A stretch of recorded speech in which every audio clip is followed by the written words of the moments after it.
Bonsoir peuple de Dieu, nous voici encore à notre édition de notre émission Je suis chrétien. Ici c'est le pasteur Claudie Esuka. Ça fait longtemps que nous avons passé en ligne pour vous bénir comme d'habitude. Et aujourd'hui par la grâce de Dieu, Dieu a permis que nous puissions être sur ce plateau. Pour ensemble nous puissions parler de la part du Seigneur pour une édification de plaisir. Mais avant toute chose, d'abord prions et remercions le Seigneur pour la vie qu'il nous donne. Dieu des gloires, nous te bénissons pour ta présence. Merci Seigneur, parce que tu as permis à ces jours, ensemble, que nous puissions encore nous retrouver sur ce plateau pour parler de ton évangile, pour parler de l'œuvre à laquelle tu nous as donné. Seigneur, je prie que ces moments soient une édification pour les frères et sœurs qui sont loin dans le monde en train de nous vivre, et ces moments puissent bénir, affecter leur vie, et une transformation, un changement puisse se produire dans sa vie.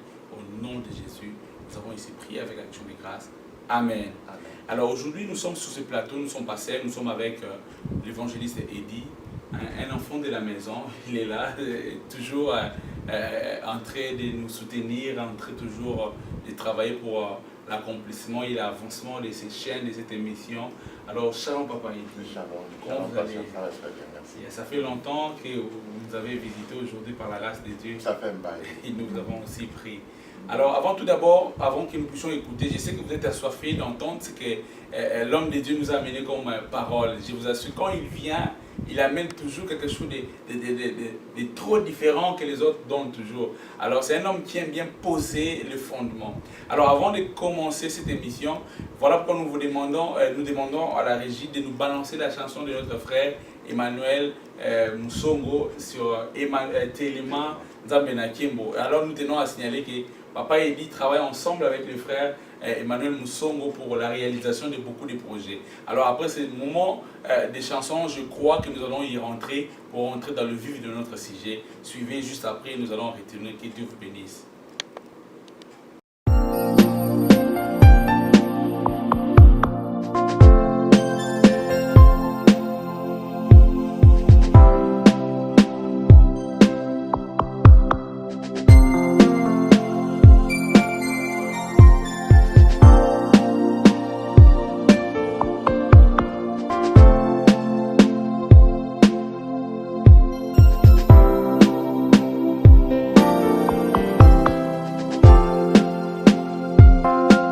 Telema Tamena Kemo Telema Tamena Kemo Motema Etalelio Telema Nabo Suki Kakandena yo Mokodi Yabomo inanga Motema Etalelio Telema Nabondeli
moto ya nanga eza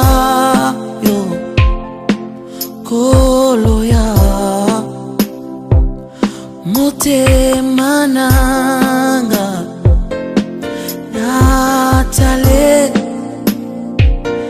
likakane yo telema nabondele telema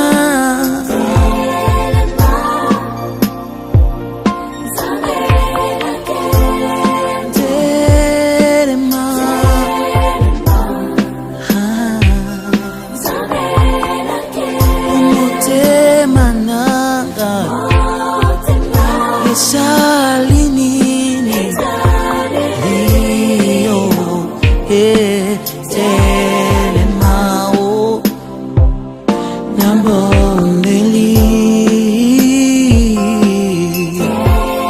Telemanzambe Nakemo Telema Zambe Nakemo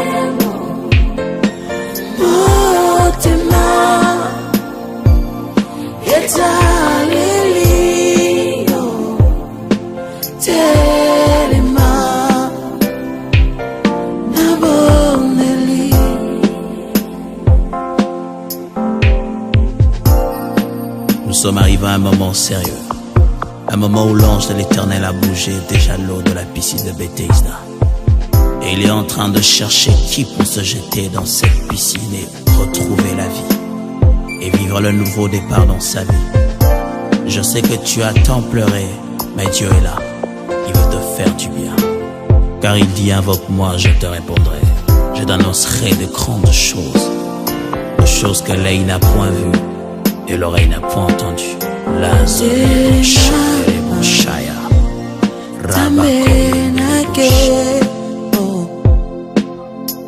Telema Tambenake Motema Italelio Telema Nabondelio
Lève ta main là où tu es.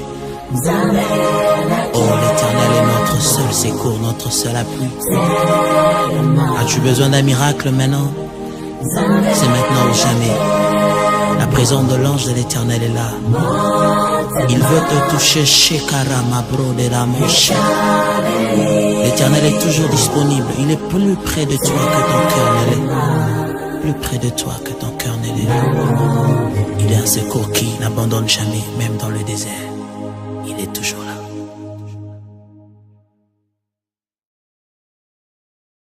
Nous voici de retour sur ce plateau avec l'homme de Dieu, évangéliste Eddie, qui est en train de conduire une église ici dans la ville de Dallas, la Réconciliation.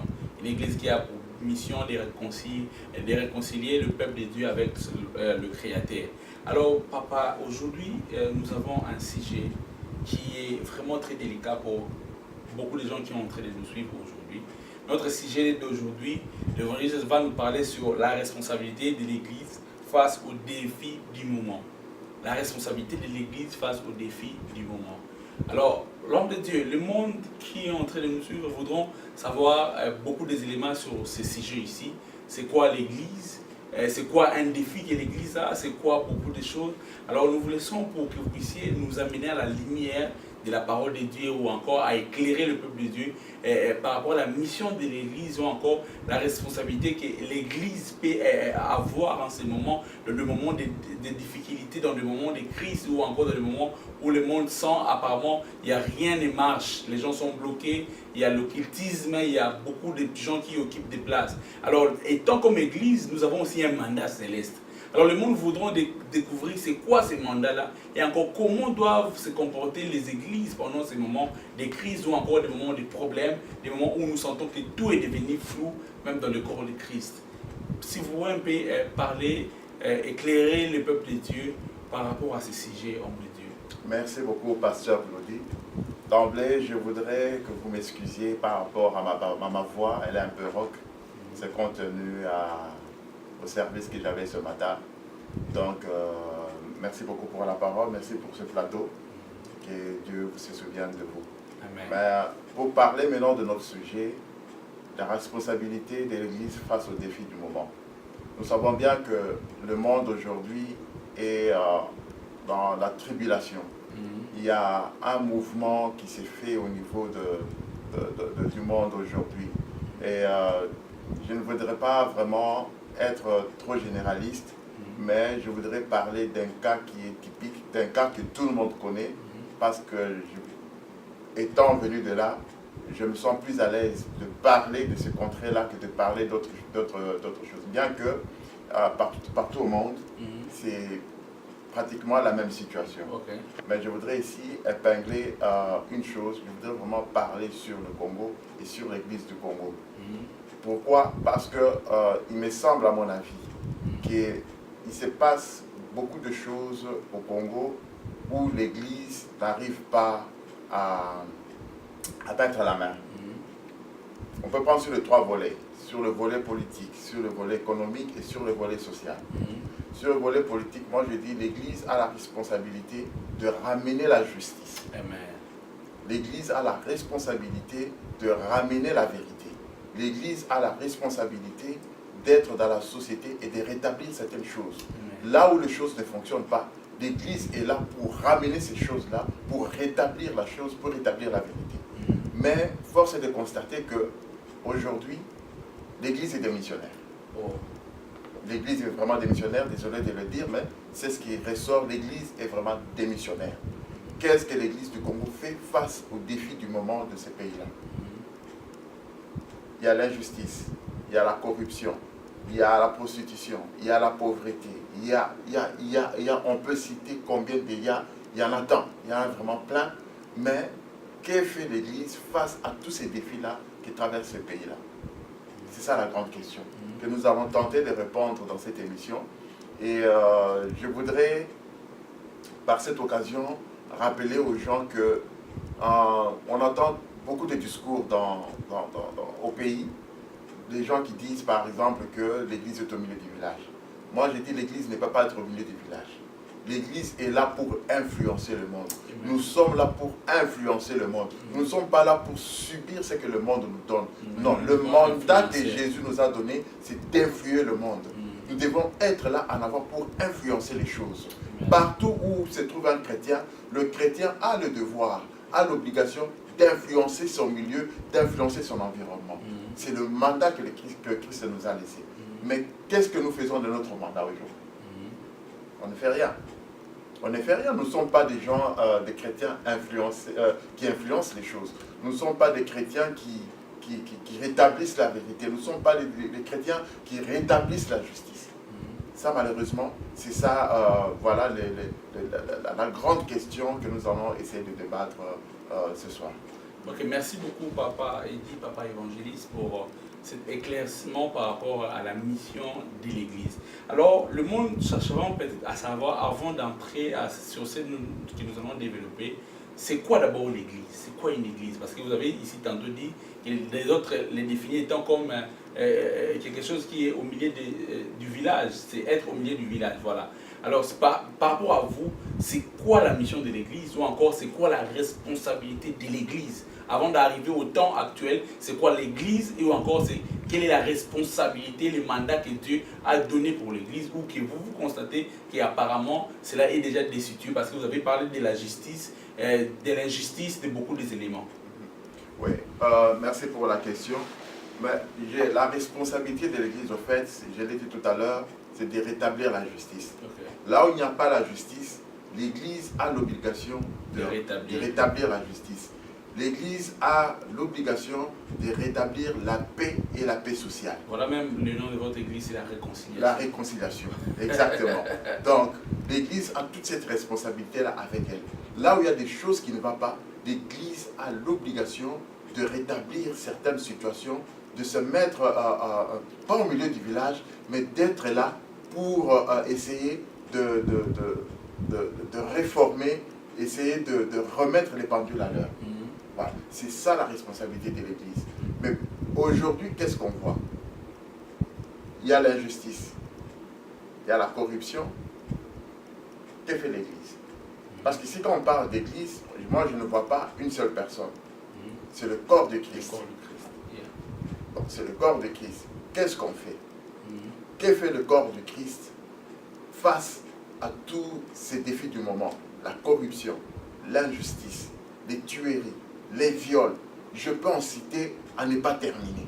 Mais que fait l'Église? Parce que moi, je suis sidéré de voir qu'il y a quasiment un silence total au niveau de l'Église. L'Église ne bouge pas. L'Église ne parle pas face à ce qui se passe dans ce pays-là. Si vraiment nous aimons ces pays-là, parce que moi je me dis, Dieu nous a donné cette terre-là. Ce n'est pas un hasard que Dieu nous a donné cette terre-là. Et quand Dieu nous donne cette terre-là, c'est pour la défendre. C'est pour l'aimer. C'est pour l'entretenir, c'est pour chérir cette terre-là. Mais si on ne fait rien face à ce que les autres font, parce que qu'est-ce que ça dit quoi? Aimez votre prochain comme vous-même.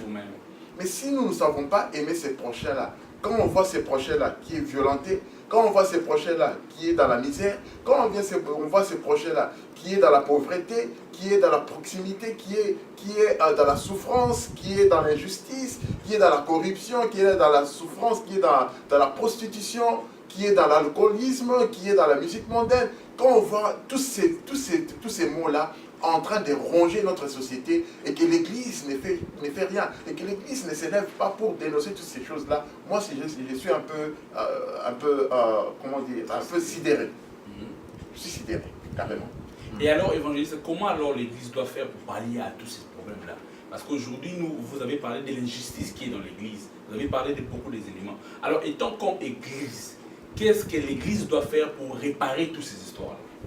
Oui, ce que l'Église peut faire pour réparer tout cela, moi j'ai dit c'est en commençant par dénoncer l'injustice qui est dans tout ce qui est comme les antivaleurs. Tout ce qui est comme antivaleurs, que l'Église puisse avoir à dénoncer toutes ces choses-là. Moi je me dis aujourd'hui, nous sommes pris par une peur des fois de dire non, si je le fais, par exemple, on va m'arrêter, on va faire ceci. Mais moi je me dis, les apôtres qui ont suivi Jésus, mais ils ont vécu pire que ça. Ils ont connu la prison, ils ont connu le froid, ils ont connu la fuite, ils ont connu beaucoup de choses. Pourquoi? À cause de la vérité. C'est à cause de la vérité qu'ils ont suivi toutes ces choses-là. Mais pourquoi nous aujourd'hui on ne peut pas suivre ce modèle-là? Dire non, voilà, là où il y a l'injustice, on doit dénoncer l'injustice. Là, il y a des choses qui ne se passent pas bien, on doit le dire carrément qu'il y a des choses qui ne se passent pas dans ce pays. Il faut dénoncer ces choses-là et essayer de rétablir la vérité. Mais si on ne le fait pas, la parole dit, s'il y a l'injustice et que tu ne dénonces pas l'injustice, ou tu ne dénonces pas la chose, tu es aussi coupable. Tu es coupable parce que tu n'as pas dit, tu n'as pas dénoncé la chose. Tu n'as pas dit exactement ce que tu dois faire.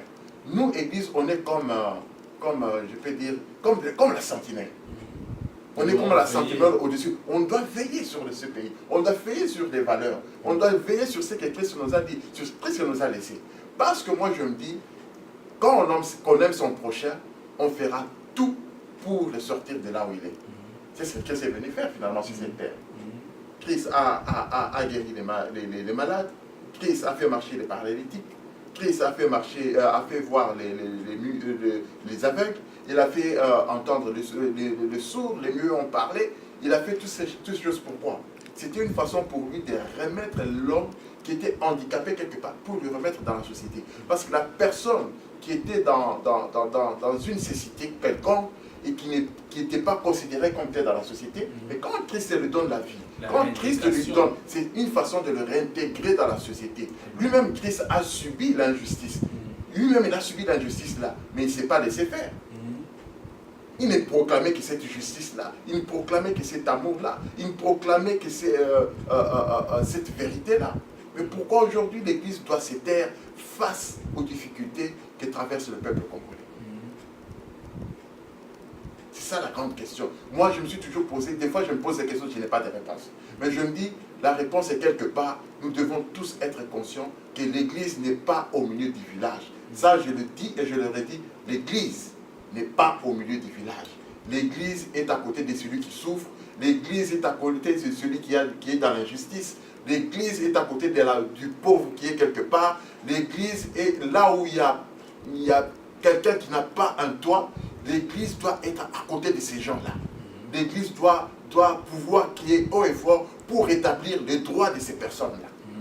C'est un peu la mission que je voudrais, le cri de cœur que je voudrais lancer ce soir. Et alors, les gens peuvent se dire que pasteur évangéliste s'est dit, nous avons entendu ce que vous avez dit, mais c'est dit par rapport aux défis. Alors comment nous devons faire? Parce que nous avons peur des risques que nous puissions être tués. Nous avons peur parce que lorsqu'il y a de telles choses que même si nous avons la compassion d'aller voir les frères et sœurs qui souffrent, mais tandis qu'il n'y a pas des personnes, des grandes personnes à qui Dieu a donné la mission, qui ne se lèvent pas parce qu'il y a des églises où il dit, nous ces histoires-là, ça ne nous intéresse pas. Ce qui nous intéresse, c'est le ciel. C'est-à-dire nous allons prier, nous allons prêcher la parole de Dieu. Le problème n'est pas souvent les gens, mais aussi d'autres personnes m'ont écrit pendant que j'étais en train de préparer ces moments, me dit, pasteur, le grand problème, et ça se situe aussi au niveau des hommes de Dieu. Les hommes de Dieu ne se lèvent pas pour en parler. Vous êtes aussi hommes de Dieu. Mais est-ce que le problème se situe au niveau, quand on parle de l'église, on voit le corps de Christ. On voit tout le monde. Mais il ne faut pas oublier que dans chaque entité de l'église, Dieu aussi a établi des gens tout près de ces personnes-là qui ont des mots qui peuvent aussi influencer les mondes. Alors comment les gens vont faire par rapport à ces problèmes-là? Oui, le problème, il est... je comprends bien votre question. Le problème, moi je dis, on ne peut pas avoir peur de dire la vérité parce que on se fera épingler, on se fera arrêter. La vérité reste la vérité. Quand il faut la dire, il faut la dire. On ne peut pas étouffer la vérité.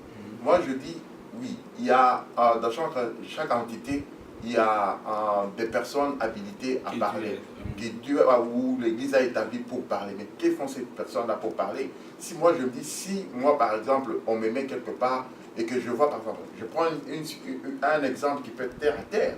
Je dis, par exemple, non, voilà, on te met dans une société où toi, tu vois vraiment qu'il y a l'injustice, il y a la corruption, il y a tout ce qui se passe là. Toi, tu es chrétien. Vas-tu te taire? Même si tu es célibataire, il y a quelqu'un qui est au-dessus de toi. Mais quand tu es dans une société ou dans une entreprise où tu vois qu'il se passe des choses qui ne sont pas bien, tu vas te taire, tu te dis, bon, si je pars, on va me chasser de l'entreprise et je vais perdre mon emploi, alors je me tais. Donc ça, c'est pas être chrétien. Un chrétien doit prendre le risque parce que en faisant cela, je sais bien que au-delà de tout ce qu'on fait, Christ voit, Christ prendra soin de nous. On ne peut pas avoir peur de dénoncer le mal, d'avoir peur de dénoncer ce qui se passe au monde par je sais pas moi, par peur d'être viré ou d'être arrêté. Moi je dis, ce n'est pas, ce veut de nous, c'est nous avons l'obligation en tant que chrétiens, en tant que responsables d'église, de dénoncer toutes ces choses-là. Quel que soit le prix, quel que soit ce qui peut arriver, mais nous avons le devoir de dénoncer. Moi, je suis contre on peut prêcher la parole, mais tu prêches la parole. Mais cette parole-là doit être accompagnée des actes. Cette parole-là, quand dans la parole, le Seigneur dit « aime ton prochain », mais aimer ton prochain, c'est quoi? Vas-tu le voir souffrir et lui donner seulement la parole? Vas-tu voir celui qui est à côté de la route, qui n'a pas un toit, lui prêcher la parole et le laisser là? Non. Non, il y a un non-sens quelque part. Moi, je dis, la parole se dit et la parole se vit. On doit dire la parole et on doit la vivre aussi. C'est un peu ça. Mais papa dit, évangéliste dit, quelque chose m'est venu en tête. Vous savez, comme prenons notre pays aujourd'hui, le Congo, parce qu'au départ, vous avez dit que vous êtes africain et congolais, les grands soucis que vous avez vis-à-vis à tous les gens, à tous les démunis, s'il faut dire, les orphelins, certaines personnes qui souffrent, qui manquent même à manger. Prenons les cas dans notre pays. Les grands défis qui se situent aujourd'hui dans notre pays, nous dirons que c'est la politique. C'est le régime qui est en train de vivre en ce moment parce que les gens sont impayés. C'est même la cause de la souffrance de l'autre personne. Mais papa dit, évangéliste il dit, nous voulons avoir un peu de l'éclaircissement. Nous, on sait, on connaît que l'Église ne peut jamais entrer dans des histoires politiques. L'Église ne peut jamais entrer. Alors comment nous pouvons entrer dans ça? Même si on connaît, même si l'Église, parce que vous dites ici l'injustice, même si l'Église connaissait bien qu'il y a une injustice quelque part, l'Église se dit non, il faut se retirer. Parce que nous, on ne peut pas entrer dans ça. Et pendant ce temps, le peuple de Dieu souffre. Alors, vous voulez nous dire que le peuple, que l'Église aussi doit aussi s'intégrer dans tous les domaines de la vie ou comment? Mais on a vu des grands hommes dans la Bible être des rois et faire la politique. Pour être roi, on fait la politique, non? Parce qu'on est roi sur un territoire et ce territoire-là doit être préservé.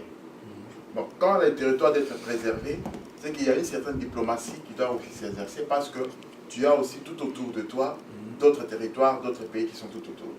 Donc, d'une manière ou d'une autre, les gens comme les David, tous les rois qui sont passés sur le trône d'Israël ont quand même fait de la politique quelque part. Doit-on condamner les David, doit-on condamner les rois qui sont passés pour dire non, voilà, vous étiez roi, vous avez fait de la politique? Non, ce n'est pas de la politique. Défendre les droits, défendre la justice, ce n'est pas faire de la politique. Moi, je me dis, il y a des valeurs que la société a perdues, que nous, en tant que chrétiens, nous devons restaurer cela. Moi, je vois mal qu'on puisse dire, par exemple, non, il n'y a pas de justice dans notre pays. Oui, il n'y a pas de justice. Ce n'est pas se mêler de la politique, mais c'est de rétablir une certaine vérité qui s'avère qu'il n'y a pas de justice dans ce pays-là. Et que la justice doit être rétablie. Ce n'est pas faire de la politique. Dire par exemple, non, mais la situation sociale de tout ce peuple-là n'est pas bonne. Et dénoncer que cette situation sociale-là, ce n'est pas faire de la politique. Ce n'est pas faire de la politique. J'ai bien dit quand on a commencé l'émission, nous sommes là pour influencer la société. Nous sommes là pour faire changer la manière de voir les choses. Là où je ne veux pas tellement utiliser les termes païens, mais je dis tout simplement, là où les autres se méconduisent, là où les choses ne vont pas, l'Église a l'obligation de remettre en scène toutes ces valeurs-là qui ont été perdues.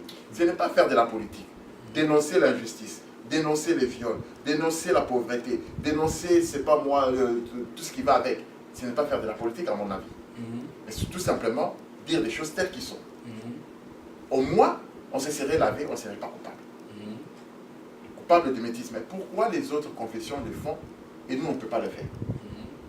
Ce n'est pas se mêler de la politique quand tout est à laisser, quand l'homme souffre, quand on voit tout un peuple qui est maîtris, un peuple qui souffre dans sa chair, un peuple qui souffre dans son cœur, et dire que non, dénoncer toutes ces choses-là, c'est faire de la politique, je suis désolé. La parole doit être dite et doit être vécue. Amen. En tout cas, merci homme de Dieu pour votre sincérité à ce sujet. Merci encore, nous dirons encore merci pour votre sincérité et de nous avoir amené à l'éclaircissement de ce sujet. Alors, papa évangéliste dit, quel est le message que vous voulez lancer à tous les hommes de Dieu, lancer au peuple de Dieu à ces moments difficiles que nous sommes en train de traverser? Quel est le message que tu veux tout au long de cette émission qu'il peut retenir? Parce qu'en suivant, j'ai tout analysé, j'ai compris une chose, moi je l'ai compris. Et que l'Église, pendant les moments difficiles, nous, l'Église, nous qui représentons Christ sur terre, nous avons un mot à dire. Et ces mots-là peuvent aussi aboutir à des meilleurs résultats dans le monde. Parce que lorsque le païen échoue, tous les organismes échouent, mais nous, Église, nous avons reçu le mandat de se lever, de dire une chose, et la chose va aussi s'accomplir. Alors, peuple de Dieu, partout où nous sommes, il faut vous tous vous lever dans la prière ensemble pour le changement de notre pays. Alors, papa, il dit, quel est le message clé que vous lancez au peuple de Dieu? Ou encore, quel est le message que vous voulez dire au peuple de Dieu qu'il puisse retenir de ce sujet, l'Église face aux défis du moment? Oui, le message, je vais le dire un peu en lingala, pour toute personne qui est de mon pays, qui puisse bien saisir ce message-là. Marolo Baboui. Du temps d'Élie, la parole de Dieu dit, Élie le Tishbite, qui sortait de la présence de Dieu. Élie le Tishbite. Dieu utilise souvent le reste là où l'ensemble a échoué. Okay. Dieu utilise toujours le reste. Je voudrais que le reste, si tu te reconnais dans le reste, oh Nzambe, moi Ndambo ya batu, oyo, bazana na conscience na motema ya kosali sa mboka wana, ya kosali sa batu bazana passe. Parce que Dieu travaille toujours avec un reste. Il a travaillé avec Noé parce qu'il a trouvé Noé juste parmi tant. Il a travaillé avec Moïse parce qu'il a trouvé. Il travaille toujours avec des restes. Je voudrais que ce reste-là puisse se réveiller afin de rétablir la justice dans mboka wana. Tout le monde passe ici. L'église ne peut pas se taire, l'église est faire la kimate face à des problèmes que nous avons dans la Congo. Moi je dis, l'église a un mot à dire. L'église peut influencer les choses. Tout ça la makambu, musika musikate. Mettons ensemble, tous à la liboke, afin d'amener une certaine justice dans ces pays-là. Afin que mboka wana ici qu'il faut okende. Tout aura kosuka na mangomba te. Évangile est kosuka na mangomba te. Mais l'évangile est ko lo na mangomba, évangile pe est ko salema na bizaleli. Na ko lakisa que ya solo tolingi mboka wana tozolinga oyo salama na kata mboka wana te. Parce que moi je sais, même Christ est là-haut n'est pas content de ce qui se passe au Congo. Mais qu'est-ce que biso ba nzambe tozo ko sala, qu'est-ce que église za ko sala pour la ko tombola moi valeur à muke wana ya être humain parce que ici n'a rappelé bandeko l'être humain de l'homme congolais est bafoué dans ses sentiments, est bafoué même dans son intérieur. Tout ça, on dirait, toi, sur la dignité, toi, sur la personnalité, on nous marche dessus. Tout côté quand tu monde dans le ténèbre et marcher sur les enfants de Dieu. Et so les misabato et belé côté dans l'occultisme, mais quoi, on a passé l'équipe. Donc, tellement qu'il y a tellement la douleur, il y a la souffrance, je demande au peuple de Dieu, je demande aux serviteurs de Dieu de réfléchir sur cette question-là. Nous avons un grand défi. Tous un problème que tout le monde, on doit se mettre ensemble afin de relever ces défis-là. Tokoti ka injustice et même mboka en até, tokoti ka moyibi même mboka en até, tokoti ka ba viol même mboka en até, tokoti ka lokutate, tokoti ka ba nyo so mabe to sa malakata mboka na. On ne peut pas confondre kimato bakaka non, to confondre ba église, on va parler de l'évangile, je vais parler à mes fidèles. Il n'y a pas de fidèles parce que les fidèles en bas ba fidèles en Nzambe. Salam salam susu eza libanda eza kozela biso. Sortons dehors. Faisons ce qu'on doit faire. Réunissons-nous, allons de l'avant. C'est le message que je voudrais lancer ce soir à tous les hommes de Dieu, à tous les peuples de Dieu qui aiment encore ces pays-là, qui ont encore cet amour pour ces pays-là. De ne pas dire seulement que l'église est dans un village, l'église est dans un village. L'église doit accompagner la société. L'église doit avoir un mot à dire. L'église doit s'insurger contre ma bénioso. On ne peut pas se laisser leurrer comme ça. Avec des bonnes paroles. Oui, la parole est bonne pour nous affermir, je veux bien. Mais la parole ici est faite pour aller dénoncer sur des choses qui ne vont pas. Parce que ce sont ces mêmes gens-là qui sont dans l'église, quand ils vont dehors, ils vont faire des choses autrement. Alors si c'est comme ça, tout le monde évangile, la parole, parce que si ce sont les mêmes fidèles qui sont à l'église et qui vont dehors pour faire autre chose, alors il y a un problème. Il y a un problème. Et là, on a aussi tout sangana. Tout sangana, tout relevé, défi, l'église a beaucoup à faire dans le moment où pour c'est tout ce que je voudrais demander aux serviteurs de Dieu. L'unité surtout. L'unité et beaucoup d'amour. Nous servons tous un seul maître. Un seul maître. Azan Jésus-Christ, Yakinganité, Azan Jésus-Christ, Afulanité, il est le seul Jésus-Christ que nous tous nous servons. Alors servons notre maître dans la vérité, dans la foi et dans l'amour. Amen. Que Dieu vous bénisse. Alors, nous étions ici sur ce plateau avec l'homme de Dieu, l'évangéliste Élie. Vous avez bel et bien suivi ce message qu'il a lancé à l'église. Partout où vous êtes, vous reconnaissez que vous êtes chrétien, vous êtes enfant de Dieu. La Bible dit, nous sommes la lumière qui doit éclairer le monde. Alors, levez-vous. Battons-nous pour la réussite de ce que nous sommes en train de faire, qu'ensemble que le christianisme puisse aussi influencer même d'autres qui étaient des païens, au travers de nous que les païens puissent se convertir, au travers de nous que les gens voient vraiment qu'il y a des enfants de Dieu qui ont les mandats célestes. Alors lèvons-nous dans la prière, lèvons-nous dans l'unité, partons soutenir des gens qui ont des problèmes, parce que nous croyons que Dieu nous a appelés dans ça. Lui-même, Christ l'a dit, que tu aimeras ton prochain comme toi-même. Cela ne veut pas dire parce que tu as déjà réussi la vie, cela ne veut pas dire parce que tu roules belle carrosse que tu dois abandonner les autres. Nous devons nous lever, hommes de Dieu, oublions ce que nous sommes des enfants de Dieu, nous devons parler pour que le monde puisse entendre la voix. Et quand Dieu verra, entendra ces cris, la Bible dit, souvenez-vous, au temps de Moïse, il dit, j'ai entendu les cris de mon peuple et je suis descendu pour le délivrer. Le problème du Congo est que toi, chrétien, serviteur de Dieu, tu puisses te lever. Et quand Dieu entendra, il descendra toujours pour délivrer. Amen. Nous croyons que Dieu est capable de tout. L'Église face au défi du moment. Le défi ne peut jamais influencer l'Église. Parce que l'Église, c'est l'Église qui doit influencer toutes sortes de problèmes, des défis. Les défis ne peuvent pas seulement être la politique, mais les défis peuvent aussi être plusieurs histoires que nous voyons aux alentours de notre environnement. Amen. Mais le plus important est que nous sommes Église. Jamais les défis peuvent nous dominer, mais au contraire, nous pouvons dominer toutes sortes de défis. Alors, restez branchés avec nous. Et dimanche prochain, encore sur ce même chaîne, nous allons parler encore avec l'évangéliste et dit, selon ce que Dieu mettra à cœur, cela va vous bénir. Que Dieu vous bénisse. Bye. Je voudrais tout simplement souligner, la fois prochaine, nous allons prendre l'exemple d'Élie, parce que je l'ai souligné tout à l'heure, mais Élie a été face à Jézabel. Et vous savez ce qu'il a fait. Il était tout seul, face à toute